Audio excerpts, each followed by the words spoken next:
হাই friends, welcome কৰিছোঁ আপোনালোকক আমাৰ চেনেল সোলমেট স্কাইলৈ। আজি অৱশ্যে কেকে নাই, আজি অকল স্মিতা আছে আৰু স্মিতাৰ মা আছে। আজি আমি আহিছোঁ মাক ভেকচিন দিয়াবলৈ।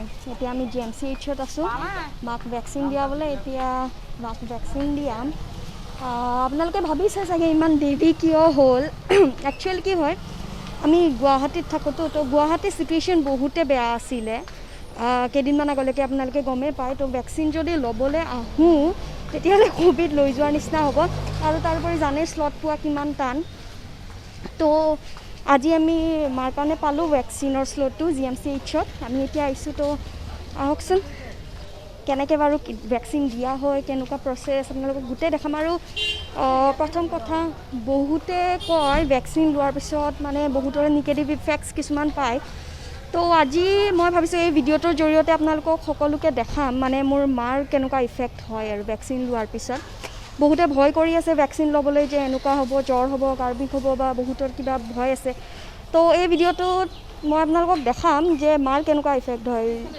তো ফ্ৰেণ্ডছ, এতিয়া আমি সুধিলোঁ, এতিয়া কৈছে যে ক'ভিড টেষ্ট কৰাব লাগিব মায়ে ভেকচিন লোৱাৰ আগত।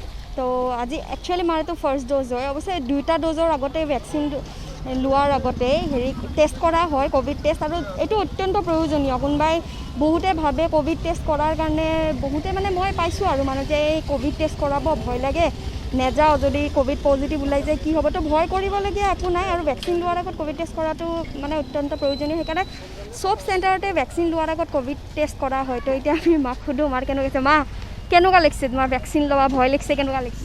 অকণমান ভয়ো লাগিছে, আৰু ভেকচিন যে ল'ব আহিছোঁ ভালো লাগিছে, আৰু আমি ল'বই লাগিব এইটো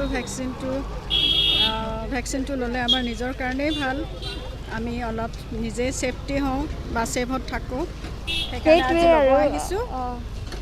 দিয়া, ভয় নকৰিবা, অল দ্য বেষ্ট। তো মা এতিয়া ভিতৰত যাব ক'ভিড টেষ্ট কৰাবলৈ, আৰু মা গভৰ্ণমেণ্ট এমপ্লয়ী হয়, তো মাইতো কৰাবই লাগিব আৰু ভেকচিনেশ্যন, কাৰণ এতিয়া অফিচ খুলিছে, তো মাই ল'ব লাগিব। তো আৰু এটা কথা, যোৱা ভিডিঅ'টোত মোক বহুতে কমপ্লেইন কৰিছে যে যোৱা ভিডিঅ'টো, গোটেই ভিডিঅ'টো মই মানে মাস্ক পিন্ধি থাকিলোঁ, মোৰ মুখখনে নেদেখালোঁ। তো এইখন মোৰ মুখখন, চাই লওক আপোনালোক সকলোৱে, এইখনেই মোৰ মুখ, এইখনে লৈ কেনে আছোঁ আৰু মই পৃথিৱীত। এইটোৱে মোৰ চিনাকি, ক'ৰবাত দেখিলে নিশ্চয় মাতিব আপোনালোকে। আৰু মাস্ক নোখোলা এটা কাৰণ আছে। একচুৱেলি লাষ্ট এপ্ৰিলত মোৰ আৰু মোৰ দাদা দুজনৰে ক'ভিড হৈ গৈছিলে।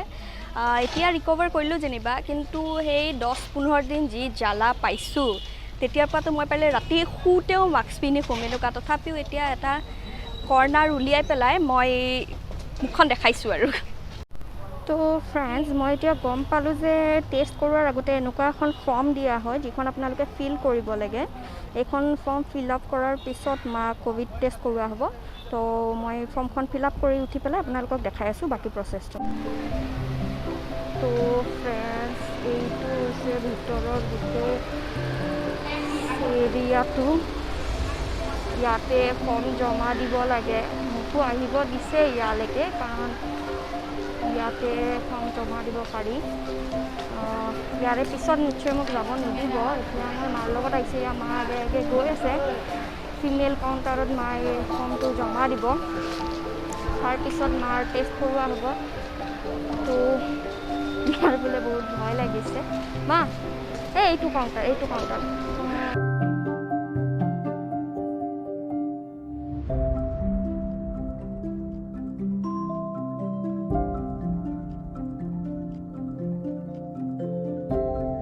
তো ফ্ৰেণ্ডছ, এনেকুৱা হ'ল, মাস্ক সোৱাদ লোৱাৰ আগতে মা যেতিয়া কাগজখন জমা দিলে, তেতিয়া আমি গম পালোঁ যে ইয়াতে আহি পেলাই যিখন ফৰ্ম ফিল আপ কৰিছে সেইখন ইয়াতহে জমা দিব লাগে, এইটো কাউণ্টাৰত। তো ইয়াৰ পৰা এখন কাগজ দিব, সেইখন লৈ গৈ আপুনি তাতে জমা দিব লাগিব, তেতিয়া আপোনাৰ সোৱাদ ল'ব।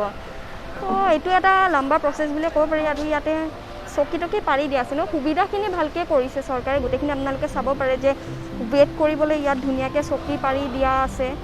এয়া আপুনি যদি কোনোবা লগত আহিছে তেওঁলোকৰ কাৰণেও চকী পাৰি দিয়া আছে, বাট মই নাভাবোঁ ইয়াত বহাটো ইমান সুবিধাজনক হ'ব বুলি পেলাই, কাৰণ বহুত মানুহ আহি থাকে ইয়াতে।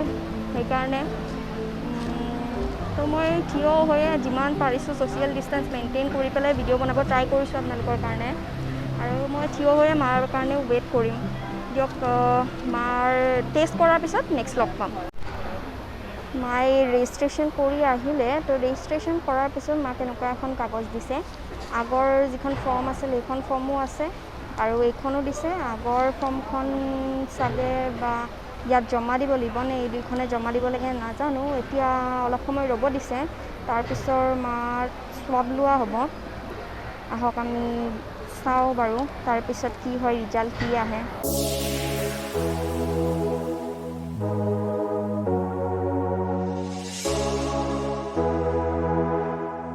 তো ফ্ৰেণ্ডছ মই স্ৱাব ডিউটি ইয়াতে জয় সাই ৰাম সাই বাবাৰ মন্ত্ৰ জাপ কৰি আছে কেনেকুৱা লাগিছে ভাল লাগিছে স্ৱাব দিওঁতে কেনেকুৱা লাগিছে বেয়া লগা নাই ভালেই লাগিছে মা অৱশ্যে বাকীবোৰতকৈ বহুত ভাল পাৰফৰ্ম কৰিছে স্ৱাব দিওঁতে কাৰণ মই ইয়াতে দেখি আছোঁ বহুতে পিছুৱাই আহে কোনোবাই ল'বই নিদিয়ে মা ভাল কৰিছে আৰু ঠিকে আছে আৰু ক'ভিড পেচেণ্টৰ এক্সপিৰিয়েঞ্চ হৈ গ'ল কাৰণ আমাৰ যেতিয়া ক'ভিড হৈছিলে তেতিয়াও মাহঁতক টেষ্ট কৰাইছিলে দাদাৰ যেতিয়া ৰিজাল্ট ওলাইছে তেতিয়াও কৰাইছে মোৰ যেতিয়া ওলাইছে তেতিয়াও কৰাইছে তো হৈ গ'ল আৰু এতিয়া মাৰ ৰিজাল্টৰ কাৰণে ৱেইট কৰি আছোঁ চাওঁ কি হয় হোপ চ' নিগেটিভ আহিব তো ফ্ৰেণ্ডছ মাৰ ৰিজাল্ট আহি গ'ল এয়া ৰেড নিগেটিভ কংগ্ৰেচুলেশ্যনছ টু মম ক'ভিড হোৱা নাই ক'ভিড হ'বও নোৱাৰে অৱশ্যে ঘৰৰ দাদাৰ হ'ল মোৰ হ'ল তথাপিও মা দেউতা এজনৰ নহ'ল ইভেন আমি একেলগেই আছিলোঁ অৱশ্যে ক'ভিড ৰিজাল্ট ওলোৱাৰ পিছত গৈছিলোঁ আমি ক'ভিড কেয়াৰ চেণ্টাৰলৈ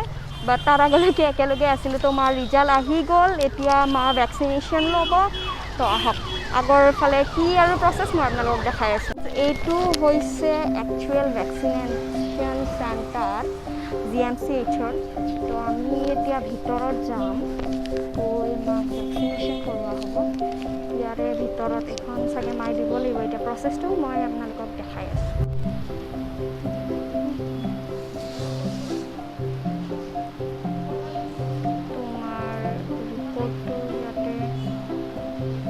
দিয়াৰ পিছত ইয়াতে কিছু অলপ প্ৰচেছ আছে এইখিনি তেওঁলোকে কৰে তাৰপিছত মই আপোনালোকক দেখাই দিছোঁ ইয়াতে বহুত ধুনীয়াকৈ বনাইছে গোটেইখিনি সকলোৰে ৱেইটিং ৰুম বনাইছে মানুহৰ সুবিধাৰ বাবে আৰু ছ'চিয়েল ডিষ্টেঞ্চ মেইনটেনেঞ্চৰ বাবেও গোটেইখিনি সুবিধা কৰা আছে আপোনালোকে দেখিছে মাজত এখন চকী খালী আছে আৰু ইয়াতে বহুত ভালকৈ কৰিছে গোটেই ব্যৱস্থাপনাখিনি বহুত ধুনীয়াকৈ কৰা হৈছে তো ভেকচিন ল'বলৈ ভয় কৰিব নালাগে আহক সকলোৱে ভেকচিন লওক আৰু বেমাৰৰ পৰা নিজকে বচাই ৰাখক তো আপোনালোকে দেখিলে মা সোমাই গ'ল মই যাব পাৰিম নেকি নোৱাৰোঁ ন ক'লে যে মই যাব নোৱাৰিম তো মই বাহিৰতে ৱেইট কৰোঁ মাৰ ভেকচিনেশ্যন হোৱাৰ পিছত মই আপোনালোকক দেখাই আছোঁ তো ফ্ৰেণ্ডছ মাৰ ভেকচিনেশ্যন হৈ গ'ল ইয়াতে এতিয়া আধা ঘণ্টা ৱেইট কৰিব লাগিব আধা ঘণ্টা ৱেইট কৰিব কৈছে ভেকচিন লোৱাৰ পিছত মানে কেনেকুৱা ধৰণৰ ইফেক্ট হয় সেইটো চাবৰ কাৰণে মেবি তো ইয়াতে আমি আধা ঘণ্টা এতিয়া ৰ'ম লোৱাৰ পিছত আমি ঘৰলৈ যাম হেল্ল' ফ্ৰেণ্ডছ এতিয়া মই আপোনালোকক কৈছিলোঁ যে ভেকচিন লোৱাৰ 24 আৱাৰ্ছলৈ কেনেকুৱা ইফেক্ট হয় মই আপোনাক সেইটো দেখাম বাট মোৰ মা একদম ফিট এণ্ড ফাইট আছে একো প্ৰব্লেম হোৱা নাই মাৰ টিভি চাই আছিলে মা একদম আহাৰ পৰা কোনো ধৰণৰ প্ৰব্লেম হোৱা নাই কোনো জ্বৰ নাই গাৰ বিষ নাই একো এফেক্ট কৰা নাই মা যেনেকৈ গৈছিলে তেনেকৈ আছে হোপ চ' কি গোটেইখিনি ভালে ভালে মাৰ পাৰ হৈ যাব আজি ৰাতিটো কাৰণ মই বেছিকৈ শুনিছোঁ যে ৰাতিলৈহে ভেকচিন লোৱাৰ দিনাখন ৰাতিহে বোলে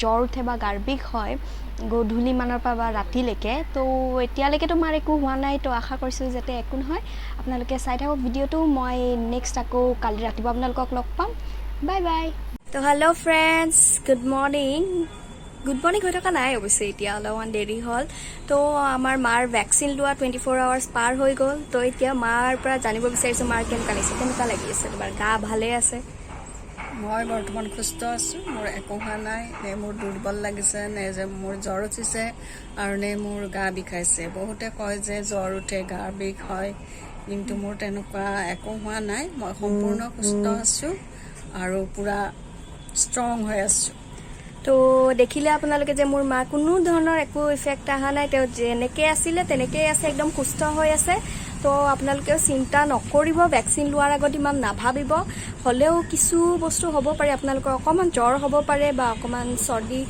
নিচিনা লাগিব পাৰে, গা বিষাব পাৰে, চিন্তা কৰিবলগীয়া নাই। কাৰণ যোৱাকালি যেতিয়া মই ভেকচিন লৈছিলে তেতিয়া মই সুধি আহিছিলোঁ তাত যে যদি জ্বৰ উঠে বা গাৰ বিষ হয় তেতিয়াহ'লে কি কৰিম। তেতিয়া তেওঁলোকে কৈছিলে যে জ্বৰ উঠা বা গাৰ বিষ হোৱা এইটো সামান্য কথা, ভেকচিন লোৱাৰ পিছত সকলোৰে নহয়, তথাপিও কাৰোবাৰ হ'ব পাৰে, হ'লে নৰ্মেল পেৰাচিটামল খালে ভাল পাই যাব, তাত চিন্তা কৰিবলগীয়া একো নাই। গতিকে আপোনালোকে চিন্তা নকৰিব, ভেকচিন লওক যদি কোনোবাই লোৱা নাই, আৰু ঘৰৰ সকলোকে ভেকচিন দিয়াওক। তো মই এই ব্লগটো এইখিনিতে শেষ কৰিম। আপোনালোক সকলোকে মই ধন্যবাদ জনাইছোঁ যদি ভিডিঅ'টো এইখিনিলৈকে চাইছে। আৰু প্লিজ প্লিজ প্লিজ মোৰ চেনেলটো ছাবস্ক্ৰাইব কৰিব, লাইক কৰিব, কমেণ্ট কৰিব, শ্বেয়াৰ কৰি দিব ভিডিঅ'টো ভাল পাইছে যদি আপোনাৰ ফেমিলি এণ্ড ফ্ৰেণ্ডছৰ লগত, আৰু এনেদৰে ছাপোৰ্ট কৰি যাব। Thank U.